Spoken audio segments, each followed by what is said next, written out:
विश्वानि देव सवितर्दुरितानि परासुव यद्भद्रं तन्न आसुव। ॐ सहना भवतु सहनौ भुनक्तु सह वीर्यं करवावहै तेजस्विनावधीतमस्तु मा विद्विषावहै। ॐ कृष्णाय वासुदेवाय हरये परमात्मने प्रणतः क्लेशनाशाय गोविन्दाय नमो नमः। ओम श्री परमात्मने नमः। श्रीमद् भगवद गीतामृतम विभूति योग नामक 10वें अध्याय पर हम चर्चा कर रहे थे और इसमें भगवान ने कहा कि ये सबका मूल मैं ही हूँ, ये जितने भी सद्गुण हैं वो सब मेरे से ही उत्पन्न हुए हैं और जितने भी महर्षि हैं, मनु हैं, ये सब मेरे से ही उत्पन्न होते हैं और इस प्रकार से सब जगत का मूल जो मुझको ऐसा मानता है और मान कर भजन करता है तो भक्ति योग में दृढ़ हो जाता है, युक्त होता है, इसमें कोई संशय नहीं है। और आगे भगवान ने यह मूल रूप में ये कहा 8वें नंबर श्लोक में कि अहम सर्वस्य प्रभवो मत्तः सर्वं प्रवर्तते इति मत्वा भजन्ते माम बुधा भाव समन्विताः। ज्ञानी लोग इस प्रकार के भाव से युक्त होकर अर्थात अहम सर्वस्य प्रभवः, मैं ही समस्त जगत का मूल उत्पत्ति का कारण हूँ, मेरे से ही सारा जगत उत्पन्न हुए हैं और सब कुछ, सारी क्रियाएं, सारी चेष्टाएं मेरे से ही सब जीवों की नियंत्रित है, क्योंकि मैं ही सबके हृदय में बैठ करके सबको यंत्रारूढ़ होकर के जैसे कोई सारथी रथ पर आरूढ़ होकर के रथ को नियंत्रित करता है, ऐसे ही सबके हृदय में बैठ करके मैं शरीर रूपी रथ का सबका नियंत्रण करता हूँ, उनकी चेष्टाओं, उनकी क्रियाओं सबका नियंत्रण करता हूँ और उनकी उत्पत्ति भी करता हूँ। तो सबके उत्पत्ति का मूल भी हूँ और उसके प्रवृत्ति का भी मैं ही मूल हूँ। और इस प्रकार से मान करके यदि मेरा कोई भजन करता है भाव समन्विता, तो मैं उसके भक्ति को और दृढ़ कर देता हूँ। भक्त को यही भाव होना चाहिए कि सब कुछ भगवान ही है, सब कुछ भगवान को ही देखे, जहाँ देखे भगवान को देखे, जो कुछ सुने भगवान को सुने, तो सब कुछ भगवत मय समझे। इस प्रकार से दृष्टि रखता है तो उसकी दृष्टि में 24 घंटे भगवत भाव बनी रहती है। और भगवत भाव का बनना यही भक्ति योग की पहचान है कि सदैव भगवान की स्मृति रहे, किसी भी रूप में भगवान की स्मृति रहे, सब रूपों में, सब नामों में भगवान के ही रूप और नाम को देखे। इस प्रकार से यदि भाव होता है भक्त को, तो भगवान कहते हैं कि उसके लिए मैं सुलभ हो जाता हूँ, बहुत शीघ्र ही उसको प्राप्त हो जाता हूँ। और आगे भगवान ने कहा कि मच्चिता मद्गत प्राणा बोधयन्तः परस्परम कथयन्तः क्षमाम नित्यम तुष्यन्ति च रमन्ति च। वह मेरे में ही चित्त लगाने वाला हो जाता है। मच्चित्ता यानी कि मई चित्ता, मेरे में चित्त जिसने लगा लिया, ऐसा भक्त। मद्गत प्राणाः, मेरे में सारे प्राण, प्राण का तात्पर्य यहाँ पर इंद्रियों से है, प्राण शब्द इंद्रियों का भी वाचक होता है। तम उत्क्रांतम प्राणः अनुत्क्रामन्ति, ऐसा उपनिषद में मंत्र आता है कि उस आत्मा के उत्क्रमण करने के काल में इंद्रियां भी उनके साथ उत्क्रमण करते हैं। तो प्राणः अनुत्क्रामन्ति, तो प्राण शब्द इंद्रियों का भी वाचक है। प्राण तो स्थूल प्राण जो है उसमें अर्थ में भी आता है और प्राण इंद्रियों का भी वाचक है। तो यहाँ पर मदगत प्राण है, यानी कि मेरे में ही प्राण जिनके लग गए हैं, सारी चेष्टाएं, सारी इंद्रियों की क्रियाएं मेरे में ही लग गई है। जिसकी आंख से देख रहा है तो मेरा ही दर्शन कर रहा है, कानों से शब्द सुन रहा है तो मेरा ही सुन रहा है, मेरे ही सुनने की चेष्टा कर रहा है। इस प्रकार से जहां कहीं जा रहा है पैरों से, उसके लिए तीर्थ ही है। जहां कुछ भी वो देखता है सब ब्रह्म ही देखता है। इस प्रकार से सारी इंद्रियों की चेष्टाएं जो है वह भगवतमय हो चुकी है भगवान के लिए। जो कुछ भी करता है भगवान के लिए करता है, ज्ञान इंद्रियों से या कर्म इंद्रियों से, सब भगवान के लिए होता है। इस प्रकार के जो भक्त हैं, और कैसे हैं, किस और लक्षण से, तो बोधयन्तः परस्परम, एक दूसरे को बताते हुए, कोई छुपाते नहीं। वो भक्त जो है छुपाता नहीं, क्योंकि जिस प्रकार से वह प्रेम तत्व का अनुभव किया है, जिस प्रकार से भक्त अपने हृदय में भगवान को जाना है, अनुभव किया है, वैसे दूसरों को भी बताता है, ऐसा ऐसा करिए आपको भी प्राप्त हो जाता है। तो एक दूसरे को उठाते हुए, एक भक्त दूसरे भक्त को सहायता करते हुए, परस्पर जब मिलते हैं तो आपस में ही चर्चाएं करते हैं। और कथयंतश्च, उनकी कथाएं कहते हैं, उनको बोलते हैं। और ऐसा करते हुए नित्य ऐसा करते हुए भगवान के विषय में नित्य चर्चा करते हुए निरंतर, और कोई चर्चा उनके लिए जीवन में नहीं बचा। बाकी दुनियादारी की बातें उनको नहीं सुहाती। इस प्रकार से जो है करता हुआ, परस्पर एक दूसरे को जनाते हुए, एक दूसरे से वार्तालाप करते हुए, कथा प्रसंग आदि के माध्यम से भगवान का ही नित्य कथा करना, उन्हीं विषय में बोलना, बातचीत करना। और ऐसे करके तुष्यंति च रमन्ति च, इन्हीं में वो संतुष्ट रहते हैं। जैसे मानो उनके लिए कोई बहुत बड़ा रत्न हाथ लग गया और संतुष्ट है, इसी में जो संतुष्ट है। और रमन्ति च, ऐसा रमण कर रहे हैं जैसे कोई प्रिय साथी मिल गया उनको। जैसे प्रिय वस्तु के मिल जाने पर जिस प्रकार से खुशी होती है, उस प्रकार से वो नित्य प्रभु के अंग संग रह करके रमण करते हैं, जैसे उनके कोई अत्यंत प्रियजन मिल गया हो। और ऐसे व्यक्ति के लिए इन सद्गुणों से युक्त होकर के, इस भाव से युक्त होकर के कोई भक्त भजता है भगवान को, तो भगवान कह रहे हैं आगे कि तेषां सतत युक्तानां भजतां प्रीतिपूर्वकं ददामि बुद्धि योगम तम येन मामुपयान्ति ते।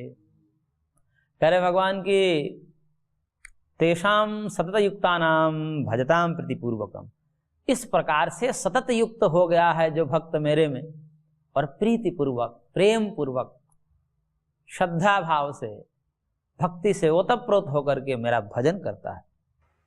तो तेषां सतत युक्तानां प्रीतिपूर्वकम भजताम, वह निरंतर मेरे में रमण करता है, प्रेम पूर्वक भजन करता है, मेरा नाम स्मरण करता है।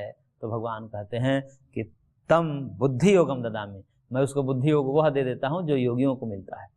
बुद्धि का मतलब ज्ञान योग, यानी कि अब व्यभक्ति ज्ञान में परिणित हो जाएगी और उसको आत्मबोध करा देगी। क्योंकि अंत तक आत्मबोध तक जाना है, आत्मबोध तक जाए बिना वह मुक्ति का कोई मार्ग प्रशस्त ही नहीं होता। तो वह भक्ति से भगवान कहते हैं कि तम अनुगृह्णाति अभिध्यान मात्र, जो व्यास भाष्य में महर्षि ने कहा कि ईश्वर जो है, ईश्वर प्रणिधान भक्ति से, भगवान की भक्ति से, भगवान की अतिशय प्रीति से, जो भक्त अतिशय प्रीति भगवान से करता है, तो भगवान संकल्प मात्र से उसकी कृपा कर देते हैं। तम अनुगृह्णाति अभिध्यान मात्रेण, संकल्प मात्र से, अनुग्रह से, कृपा करके उसको ये बुद्धि योग देते हैं। बुद्धि योग मतलब समाधि योग, सांख्य योग वाली जो बुद्धि योग है, चित्त वृत्ति निरोध रूपी जो बुद्धि योग है, यानी कि उस चित्त वृत्ति निरोध में स्थिति, स्वरूपावस्थिति करा देते हैं। और प्रकृति पुरुष अन्यथा ख्याति, उसको विवेक ज्ञान हो जाता है, आत्मज्ञान हो जाता है, उसको ये भी बोध हो जाता है मैं शरीर से भिन्न हूं। तो भगवान कह रहे हैं कि मैं उसको वह बुद्धि योग दे देता हूं, यानी कि समाधि, सीधा सा अर्थ है यहां पर, उस समाधि को प्राप्त करा देता हूं जिससे वह क्या करता है। तो कह रहे हैं कि ये न माम उपयांति थे, जिसके द्वारा वह मुझको प्राप्त कर लेता है। क्योंकि समाधि के द्वारा ही भगवान की प्राप्ति होती है, सर्वत्र भगवान विद्यमान है। तो वो जो समाधि में स्वरूपावस्थिति होती है योग दर्शन के अनुसार, वो स्थिति इनको सहज में प्राप्त हो जाती है भक्ति के कारण। अब इसमें ध्यान उस प्रकार से नहीं करना होता है जिस प्रकार से ध्यान धारणा आदि करके योगी लोग जाते हैं, उस प्रकार से ये नहीं जाना पड़ता। इसमें भक्ति की प्रगल्भता में, प्रेम की प्रगल्भता में ऐसा हो जाता है कि समाधिस्थ हो जाता है। प्रेम इतना प्रगाढ़ हो जाता है कि समाधिस्थ हो जाता है, उसकी चित्त वृत्तियां निरुद्ध हो जाती है। प्रेम पूर्ण मिलऊं दो भाई, मन बुद्धि चित्त अहमित विसराई, ऐसा वहां वर्णन आता है कि जब भरत जी और राम जी से मिले तो प्रेम के अतिरेक में मिले। इतना प्रेम था, 14 साल का एक बिछोह था, उस बिछोह के बाद वो मिले। तो कहते हैं कि दोनों की स्थिति का वर्णन करते हुए वहां पर कहा गया है कि प्रेम की प्रगल्भता में जब आलिंगन किए तो कहने कि मन बुद्धि चित्त अहम इति विसराई, ये सारे अपने आप निरुद्ध हो गए। मन बुद्धि चित्त अहंकार सब के सब निरुद्ध हो गए, स्वरूपावस्थिति सुतराम सिद्ध हो गई। वहां पर कुछ काम ही नहीं कर रहा है, सब बुद्ध स्वरूपा, कुछ देर के लिए समाधि लग गई। तो कह रहे कि प्रेम के प्रगल्भता में ऐसा हो जाता है, एकदम समाधि स्थिति हो, स्वरूपावस्थिति हो गई। तो कहते हैं कि इस प्रकार से भी वह उस बुद्धि योग को प्राप्त कर लेता है जो महर्षि लोग ध्यान धारणा प्राणायाम इत्यादि के द्वारा उसको प्राप्त करते हैं, वो प्रेम के द्वारा प्राप्त कर लेता है। तो इसलिए करें कि तेषाम सत्य युक्ता नाम भजताम प्रीतिपूर्वकम ददामि बुद्धि योगम, तो मैं उसको वह बुद्धि योग वह समाधि योग को मैं दे देता हूँ कृपा करके, जिससे वो मेरे को प्राप्त हो जाता है। तो इस प्रकार भक्ति से, भगवान की प्रीति से, अतिशय प्रीति, सामान्य प्रीति नहीं, सामान्य प्रीति तो होता ही है जगत के लोगों से, परंतु तो अतिशय प्रीति होनी चाहिए उस प्रेम की प्रगल्भता में। सात्वस्मिन परम प्रेम रूपा, जिसको भक्ति को कहा गया है कि वो नित्य बढ़ती रहती है और वह अमृत स्वरूपा च, ऐसा सूत्र ग्रंथों में, भक्ति योग आदि ग्रंथों में मिलता है कि वह अमृत स्वरूप अंततः, यानी कि ये जो प्रेम है अंततः ज्ञान में परिणित हो जाता है, यानी कि प्रेमी भी ज्ञानी बन जाता है और ज्ञानी भी अंततः प्रेमी ही बन जाता है। तो दोनों कहीं से प्रारंभ करे यात्रा, अंततः दोनों की धाराएं एक जगह मिल करके दोनों से परिपूर्ण हो जाते हैं। ज्ञानी प्रेम से परिपूर्ण हो जाता है और प्रेमी ज्ञान से परिपूर्ण हो जाता है, ज्ञान प्रेम दोनों से ओतप्रोत हो जाते हैं। तो इस प्रकार से जो है भगवान ने कहा कि मैं कृपा करके अनुग्रह पूर्वक उनको यह समाधि योग दे देता हूं, जिससे वो मेरे को प्राप्त हो जाते हैं। आगे कह रहे हैं, उसका फल बता रहे हैं कैसे करते हैं। तेषामेव अनुकंपार्थम अहम अज्ञानजम तमः नास्यामि आत्मभावस्थो ज्ञान दीपेन भास्वता। करेगा तेषाम अनुकंपार्थम, उन पर अनुकंपा के लिए, अनुकंपा के लिए उन पर दया हेतु हो, दया दृष्टि के कारण मैं क्या करता हूं, उन पर अनुग्रह करने के लिए ऐसा करता हूं, उन योगियों, उन भक्तों को आत्मभावस्थ अहम, मैं तो आत्मभाव में स्थित हूं सबके, क्योंकि सबका आत्मा तो मैं ही हूं। सर्वस्य आत्मनः आगे कहेंगे, और उपनिषद में भी कहा गया कि सबके आत्मा जो है वो भगवान है। तदंतरस्य सर्वस्य, सबके अंतर में विद्यमान है भगवान। तो उस भाव में स्थित होकर के सबके अंतःकरण में स्थित है, और उस अंतःकरण में स्थित जो भगवान है क्या करते हैं, अज्ञान जम तमः, अज्ञान से जो जनित तम है, अंधकार है, अज्ञान से जो जनित अंधकार है, उसको ज्ञान दीपेन भास्वता, मैं ज्ञान रूपी दीप से, प्रदीप से, प्रकाश से नास्यामि, मैं नष्ट कर देता हूं उस तमस को, उस अंधकार को। जो एक अंधकार है, अंधकार क्या है, मेरे को अपने स्वरूप को ज्ञान नहीं है, यही अहंकार है। हम शरीर से भिन्न आत्म तत्व है, यही हम शरीर से भिन्न आत्म तत्व नहीं है, यही अज्ञान है। हमको पता नहीं मैं शरीर से अलग हूं, यही अज्ञान है। और इसी अज्ञान को जो है ज्ञान रूपी दीपक से, प्रकाश से भगवान आलोकित करते हैं, तो वह पूर्व का जो अज्ञान है वह नष्ट हो जाता है। और अज्ञान ही मूल है, तस्य हेतु अविद्या, तस्य हेतु अविद्या, सबकी मूल तो अविद्या। योग में जो है विस्तार से इसकी चर्चा की गई है कि क्या त्याज्य है, तो वहां कहा कि दुख त्याज्य है, हेयम दुखम अनागतम, दृष्टि दृश्यो संयोगो हेय हेतु। फिर बोला कि ये दुख का कारण क्या है, तो बोला कि जन्म ही दुख का कारण है। ये जो संयोग है दृष्टा दृश्य का, यानी कि प्रकृति पुरुष का जो संयोग है, देह के साथ आत्मा का जो संयोग है, यही दुख का कारण है। दृष्टि दृश्यो संयोगो हेय हेतु, प्रकाश क्रिया शीलम भूतेन्द्रियात्मकम भोगापरार्थम दृश्यम विशेषा विशेष लिंग मात्रा लिंगानि गुण परवारी दृष्टा दृश्य मात्र शुद्धोपि प्रत्यानुपस्य तदर्थेव दृश्यस्यात्मा। इसके बाद कहा कृतार्थम प्रश्न नष्टम अपि नष्टम तदन्य साधारणत्वाद स्वस्वामी शक्तेयो स्वरूपोपलब्धि हेतु संयोग और तस्य हेतु अविद्या। इतने प्रकरणों में भगवान ने सबका मूल, यानी कि क्रम से यदि बताते गए तो उन्होंने कहा कि दुख का मूल जन्म है, प्रकृति पुरुष का संयोग है, आत्मा का शरीर आदि के साथ संयोग है, और इस संयोग का भी कारण क्या है, तो बोला कि इसका संयोग के कारण भी अविद्या है, अविद्या के कारण संयोग हुआ है। तो मूल क्या हुआ, मूल हो गया अविद्या ही दुखों का कारण है। मूल रूप से देखें तो अविद्या ही दुखों का कारण है। तो फिर बोले कि भाई अविद्या नष्ट कैसे होगी, तो फिर महर्षि सूत्रकार ने वहां पतंजलि ने कहा कि विवेक ख्याति विप्लवा हानोपाय, ये जो विवेक ख्याति है, विवेक ज्ञान है, इसी से अविद्या नष्ट होगी। और अविद्या के नष्ट होने पर जन्म का उच्छेद हो जाएगा, और जन्म के उच्छेद होने पर दुख का उच्छेद हो जाएगा। तो यानी कि ज्ञान के द्वारा अविद्या को नाश करके और फिर जन्म से छूट करके दुखों से छूट जाना, यह क्रम निर्धारित किया। उसी बात को भगवान ने यहाँ पर कहा कि नास्यामि आत्मभावस्थो ज्ञान दीपेन भास्वता, मैं उसके अंदर आत्मस्थ रूप में हूँ, उसके अंतःकरण में मैं विद्यमान हूँ, और मैं उसके ज्ञान रूपी दीपक के द्वारा, ज्ञान रूपी प्रकाश के द्वारा मैं उसके अज्ञान जन्य जो तमस है, क्योंकि अज्ञान से ही तमस छाता है, तमस क्या है, राग द्वेष मोह, उसके बाद शुरू हो जाते हैं। अविद्या के सब परिणाम क्या है, अविद्या अस्मिता राग द्वेष अभिनिवेशा पंच क्लेशा। तो अविद्या के जो विकार हैं और राग हैं, द्वेष हैं, राग द्वेष के भी कुनबे हैं, कुल खानदान है इसके भी, बहुत विस्तार हो जाता है, सब अंधकार में ले जाने वाले हैं, वो अंधकार रूप है, और उन सबको भगवान नष्ट कर देते हैं, क्योंकि मूल को ही, अविद्या को ही नष्ट कर दिए। तो अविद्या को भी नष्ट करने के लिए क्या करना पड़ता है, ज्ञान के द्वारा अविद्या को नाश किया जाता है। इसलिए इसमें चर्चा चलती है दर्शन शास्त्रों में कि मुक्ति का कारण क्या है, तो समान रूप से ही कह दिया जाता है कि ज्ञानान मुक्ति ही, ज्ञान ही मुक्ति है, ज्ञान से मुक्ति है, ज्ञानान मुक्ति ही।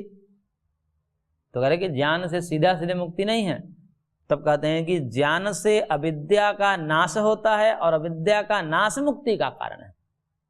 ये क्रम बैठाते हैं, क्रम का अंतर है, बाकी बात एक ही है। मूल दृष्टिकोण से देखें तो ज्ञान ही जो है मुक्ति का कारण है, मोक्षोपाय, जिसको हानोपाय महर्षि पतंजलि ने कहा है। तो हान मतलब दुख ध्वंस, मुक्ति, हान को ही मुक्ति कहते हैं, कैवल्य कहते हैं। तदभावात संयोगा भाव हानम तदृशे कैवल्य, उसको हान कहिए, उसको कैवल्य कहिए, मोक्ष कहिए, मुक्ति कहिए। तो इस प्रकार से अज्ञान का नाश ही जो है मुक्ति है, या कहिए कि अज्ञान का नाश ही मुक्ति का साधन है, यह क्रम हुआ। तो ज्ञान से अज्ञान का नाश, और अज्ञान के नाश से जन्म का नाश, और जन्म के नाश से दुखों का नाश। लेकिन यहाँ पर ध्यान देना चाहिए, दुखों के नाश से, जन्म के नाश से हमारा नाश नहीं होता, क्योंकि हम नित्य हैं, शाश्वत हैं, अनादि है, इसलिए हमारा नाश नहीं होगा। हमारा भी नाश हो जाए तो फिर ऐसी मुक्ति का क्या प्रयोजन, जिसमें हम स्वयं नष्ट हो जाए। तो हम स्वयं नष्ट नहीं होते, यही विशेषता है। तो इस प्रकार भगवान ने कहा कि मैं उसके अंदर से जो अविद्या है उसको नष्ट करके और सब राग द्वेष आदि से हटा करके उससे आत्मस्थ कर देता हूँ, उसको प्रकृति पुरुष अन्यथा ख्याति करा देता हूँ, उसको ज्ञान से ओतप्रोत कर देता हूँ, वह ज्ञानी हो जाता है, उसको अपना स्वरूप का बोध हो जाता है, स्वरूपावस्थिति हो जाती है उसको। तो इस प्रकार से भगवान, ये फल किसका है, ज्ञान मार्ग में जो ज्ञान प्राप्त होता है फिर वही है, भक्त भी पहुंच जाता है। इसलिए कोई अंतर नहीं है, अंततः जो है गंतव्य के दृष्टिकोण से, लक्ष्य के दृष्टिकोण से कोई अंतर नहीं है। अब इस पर अर्जुन कहता है, अर्जुन उवाच परम ब्रह्म परम धाम पवित्रम परमं भवान पुरुषं शाश्वतं दिव्यम आदिदेवं वजं विभुम आहुस्त्वां ऋषयः सर्वे देवर्षिर्नारदस्तथा असितो देवलो व्यासः स्वयं चैव ब्रवीषि में। कह रहा है अर्जुन कि भगवान परम ब्रह्म, आप तो परम ब्रह्म हैं, जैसा कि आपने सब बताया, आप परम ब्रह्म हैं, आप ही परम धाम हैं, सबके आश्रय हैं, सर्वास्पद हैं आप ही, और परमम पवित्रम, सबसे पवित्रतम वस्तु है वो आप ही है, और सबको पवित्र बना भी देते, क्योंकि जो पवित्र चीजें होती है वही दूसरे को पवित्र कर सकते। जैसे गंगा जी को स्वरूप से पवित्र माना जाता है, तो उनके संस्पर्श मात्र से और चीजें भी पवित्र हो जाती है। तो जो स्वरूपतः पवित्र होगी वही दूसरों को पवित्र कर सकती है। तो भगवान परम पवित्र है, परम पावन है, इसलिए वो पतित को भी पावन करते हैं, इसलिए पतित पावन कहलाते हैं। जो पावन होगा वही दूसरे को भी पावन कर सकता है। तो भगवान पवित्र है, परम पवित्र है, परम पवित्र स्वरूप है, इसलिए वो पतित पावन है। वह पतितों को, दुखों को, पापियों को, कष्टों को दूर करते हैं। और कह रहे हैं कि त्वाम सर्वे ऋषयः शाश्वतम दिव्यम पुरुषम आदिदेवम अजम विभुम इत्याहु। कह रहे कि आपको सारे ऋषि लोग, जितने भी ऋषि हुए हैं, आपको क्या कहते हैं, आप शाश्वत हैं, आप दिव्य हैं, आप परम पुरुष हैं, आप आदिदेव हैं। आदिदेव मतलब आप ही शुरू में थे, आपसे पहले और कोई नहीं था, आप सबसे पहले, इसलिए देवताओं के भी आदि हैं आप अजम हैं, आपका जन्म नहीं होता, आप अजन्मा हैं। आप विभु हैं, सर्वव्यापी हैं। तो ये ऋषि लोग भी आपको बताते हैं। और कौन कौन से ऋषि? तो करेंगे आहु देवर्षि नारद असितः देवलः व्यासः, ये सब ऋषियों के नाम हैं।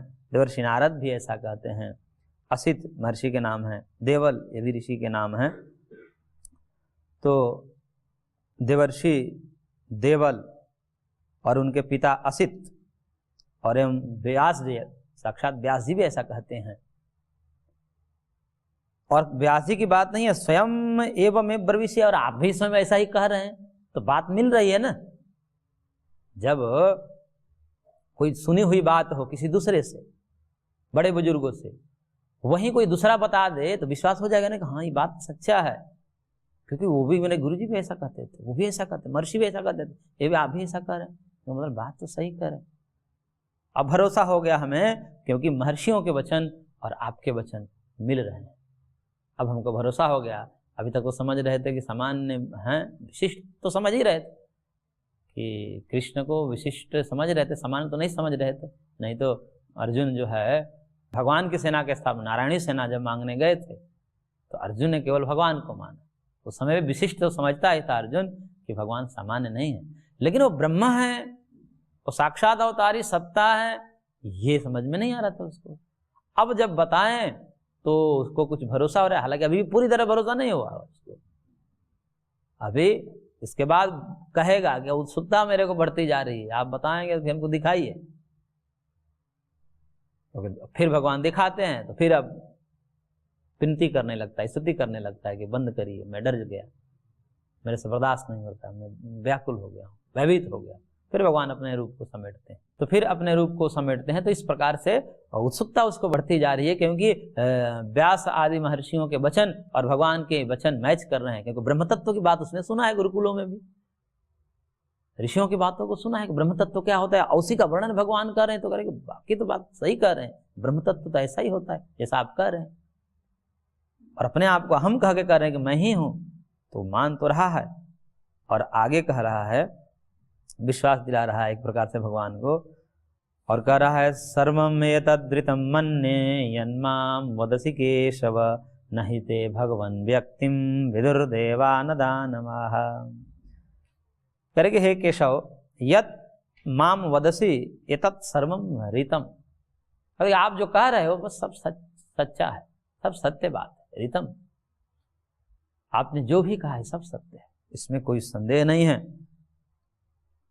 ऋतम मन्ये भगवन् ते व्यक्तिम न दानवाः विदुः न देवाः विदुः, परंतु आपके इस स्वरूप को न देवता जान पाते हैं न ही दानव जान पाते हैं।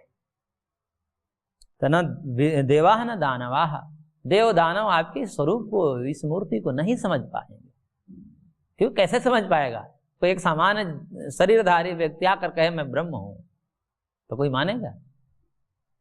मान ही नहीं सकता। और भगवान की माया शक्ति ऐसी प्रबल है कि वो शरीर धारण भी करके आते हैं तो माया का ऐसा पर्दा डाल देते हैं जीवों पर कि समझ ही नहीं पाते। क्योंकि सबके प्रारब्ध ऐसे है कि सब उसी तत्व को जान लेंगे तो फिर उनका ऐसे ही सामान्य रूप से मिट जाएगा। तो भगवान अपने ब्रह्मत्व का प्रकाशन सबके सामने नहीं करते, जो अधिकारी होते हैं उनके सामने प्रदर्शन करते हैं। क्योंकि ब्रह्मत्व का दर्शन तो वही कर सकता है जिसका अंतःकरण अत्यंत शुद्ध होगा। शुद्ध अंतःकरण के बिना तो ये हो ही नहीं सकता। और बाकी सामान्य, ऐसे सामान्य रूप में शरीर में आएंगे तो सब के लिए दर्शन सुलभ है, तो ऐसे ही सब भगवत साक्षात्कार संपन्न हो जाएंगे। परंतु ऐसा संभव नहीं है, फिर तो ऐसा तो अंधेर नगरी चौपट राजा हो जाएगा, सब भगवान को देख करके ऐसे मुक्त हो जाएंगे। ऐसा नहीं हो सकता।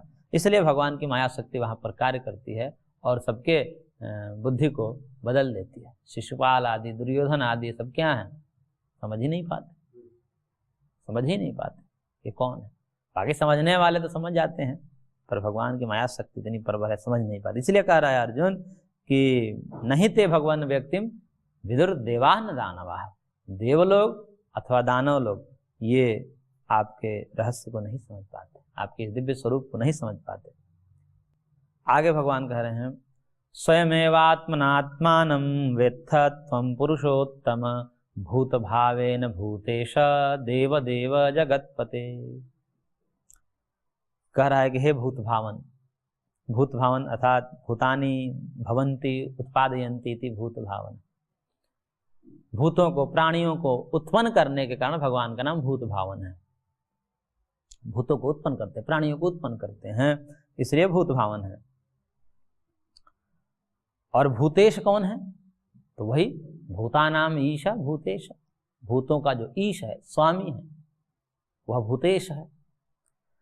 उसी को भूतनाथ भी कहा जाता है। भगवान का एक नाम क्या है? भूतनाथ, यानी कि प्राणियों के नाथ है, स्वामी है, इसलिए भूतनाथ है, भूतेश है, भूत भावन है। देव देव जगतपते, आप देवों के देव, आप महादेव हैं, देवों के भी देव हैं। और जगतपते, आप पूरे जगत, चराचर जगत के मालिक हैं, स्वामी हैं। तो हे भूत भावन, हे भूतेश, हे देवों के देव महादेव, हे जगतपते, संबोधन है भगवान के लिए। हे पुरुषोत्तम, हे पुरुषों में उत्तम, पुरुषोत्तम, त्वम स्वयं एवं आत्मा आत्मानं वेत्थ। अब हम क्या कहें आपके विषय में, क्योंकि हम तो अनभिज्ञ हैं उस ब्रह्म तत्व को जानने में, क्योंकि उस ब्रह्म तत्व को तो जानने में बड़े बड़े महर्षियों के छक्के छूट जाते हैं, तो हम क्या जाने आपके विषय में। लेकिन मैं इतना जानता हूं कि आप ही अपने विषय में जानते हैं। स्वयं आत्मनात्मानं वेत्थ, आप अपने विषय में तो जानते हैं ना सब कुछ, हम तो अज्ञानी हैं, माया से हमारी बुद्धि आच्छादित है, इसलिए हम आपको जान नहीं पाते। क्योंकि देवता न जान पाए, दानव न जान पाएगा, तो हम मनुष्य की क्या सीमा है, हम क्या जान पाते हैं, आप क्या जान सकते हैं। इसलिए आप तो अपने को संपूर्ण रूप से जानते ही हैं, आपसे अधिक आपको कौन जान सकता है। इसलिए क्या करिए, विनती कर रहा है अर्जुन, और कह रहा है वक्तुमर्हस्य शेषेण दिव्या ह्यात्म विभूतयः याभिर्विभूतिभिर्लोकांस इमांस त्वं व्याप्य तिष्ठसि। कह रहा है कि त्वं ही दिव्या आत्मविभूतयः, आप ही अपने दिव्य जो विभूतियां हैं, जो भी आपकी विभूतियां ऐश्वर्य हैं, अशेषेण वक्तुमर्हसि, संपूर्ण रूप से, यानी कि जो भी आपकी विभूतियां हैं संपूर्ण रूप से कहने में आप ही समर्थ हैं।